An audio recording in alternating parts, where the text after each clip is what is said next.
Aujourd'hui, j'ai fait une erreur en répondant à l'avis d'un ancien marine sur Yelp.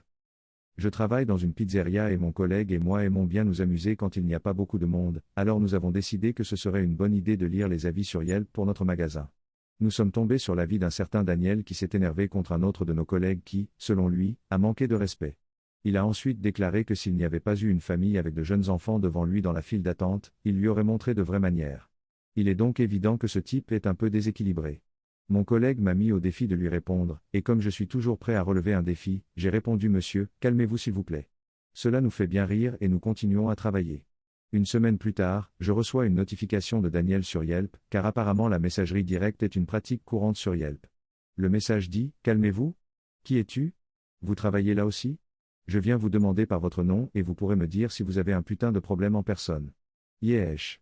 Je veux dire. Je suis une fille de 19 ans, est-ce qu'il va me frapper? Quoi qu'il en soit, j'y vais demain matin et je pense que la chose la plus embarrassante que j'aurai à faire est de dire à mes collègues de travail de prétendre que mon nom est autre chose parce qu'un ancien marine est en route pour me tabasser. Trop long. Je n'ai pas lu. J'ai utilisé mon compte Yelp avec mon vrai nom pour répondre à une critique très menaçante pour le restaurant dans lequel je travaille et maintenant le gars est en route pour le magasin pour régler les choses en personne.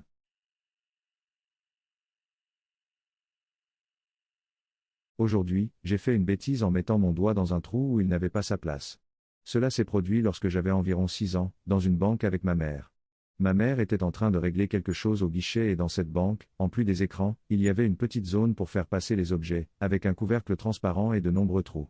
J'ai découvert que je pouvais facilement faire passer tous mes doigts, sauf mon index, dans ces trous. Pour une raison quelconque, j'ai décidé de tester si ces trous étaient tous de la même taille en essayant de mettre mon index dans chaque trou, en ignorant ma mère qui m'avait dit de ne pas le faire car il se coincerait. La première rangée de trous était telle qu'on pouvait s'y attendre, mon doigt ne passait pas la jointure, alors je suis passé à la rangée suivante, à peu près à mi-chemin, j'ai finalement réussi à mettre mon doigt dans l'un d'eux. Je vais l'enlever et tester le trou suivant pour découvrir, à ma grande horreur, que mon doigt ne bougeait pas. Ma mère, remarquant mon doigt dans les trous interdits, me dit d'arrêter encore une fois ou il y aura des problèmes et retourne au guichet de la banque. Je lui explique que je ne peux pas et elle essaie, avec force, de le retirer pour se rendre compte qu'il est maintenant fermement collé et légèrement gonflé. Après un blocage verbal qui peut se résumer à: je t'avais dit que ça arriverait, espèce d'idiot, la guichetière saisit une bouteille de liquide féerique dans la cuisine et tente de lubrifier mon doigt suffisamment pour qu'il puisse s'échapper. Même après avoir arrosé mon doigt et la plus grande partie du couvercle, mon doigt reste obstinément en place. La directrice de la banque décide alors qu'elle a besoin de renfort et appelle les pompiers. Ils s'attendaient à ce qu'ils envoient juste une des voitures, mais non, nous recevons le moteur complet et 6 pompiers burlés débarquent avec gyrophares et sirènes, suivis par une ambulance qui avait été envoyée parce que j'étais un enfant. Les pompiers ne nous disent pas que l'ambulance n'est là qu'au cas où le pompier se couperait accidentellement le doigt. Les pompiers regardent mon doigt, essaient de l'arracher plusieurs fois, l'arrosent d'une sauce spéciale de leur marque, puis essaient à nouveau de l'arracher. Mon doigt reste résolument en place et les pompiers saisissent un petit outil ressemblant à une scie pour m'aider à me découper.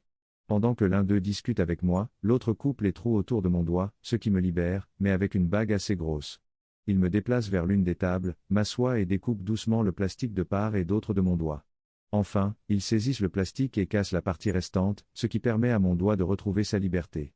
Les ambulanciers l'examinent et je suis libre de rentrer chez moi avec ma mère, qui est assez déconcertée, et mon père, qui a trouvé toute l'histoire hilarante. Trop long. Je n'ai pas lu.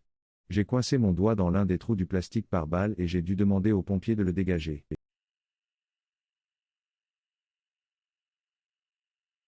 Aujourd'hui, j'ai fait une erreur en essayant de faire des pompes.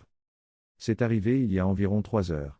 J'avais l'habitude de faire beaucoup de pompes pliométriques dans le passé, il y a environ 2 ans, alors après qu'une vidéo de fitness au poids du corps ait été jouée automatiquement sur mon YouTube, je me suis dit que j'allais voir si j'étais encore capable de les faire.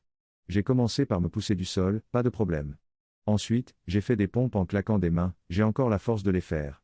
Puis je me suis dit, peut-être que je peux faire des pompes derrière le dos. Et boum, je tombe sur le sol, ce qui me donne une entaille au menton. Elle fait environ 7 mm de profondeur, un quart de pouce pour tous mes amis américains. L'hémorragie ne s'arrête pas, la plupart des centres de soins d'urgence autour de moi sont fermés parce que le Covid les fait fermer plus tôt, d'une manière ou d'une autre. J'ai fini par aller aux urgences, j'ai attendu 3 heures et on m'a fait des points de suture. Trop long. Je n'ai pas lu. J'ai essayé de faire un push-up en pensant que j'avais la force de mon jeune moi d'il y a 2 ans. Je suis tombé sur le visage et j'ai eu besoin de points de suture.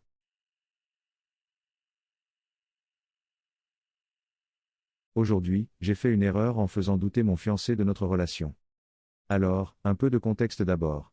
Mon fiancé fait cette blague, si tu finis par être gay, j'en finirai avec nous deux. Elle dit cela uniquement parce que je suis jolie et parce que je fais les blagues typiques quand je suis avec mes amis masculins. Ensuite, j'ai appris à coder et je m'essaie à un jeu, Visual Novel. La dernière chose est que ce Visual Novel est un jeu pour adultes, uniquement parce que j'ai vu qu'un jeu, Summertime Saga, auquel mon ami a joué rapporte plus de 70 000 $ par mois. Donc, comme je fais tout le codage et le travail de conception art moi-même, je dois dessiner des pénis. Étant donné que j'ai été excisé sur, je n'ai pas une bonne idée de ce à quoi ressemble un pénis non excisé et j'avais besoin d'en dessiner un. J'ai donc cherché des références après son départ, parce qu'elle ne sait pas sur quoi je travaille, mais comme vous pouvez le deviner, elle a dû oublier quelque chose et, en revenant, elle a vu mon écran de 49 pouces couvert de pénis non circoncis.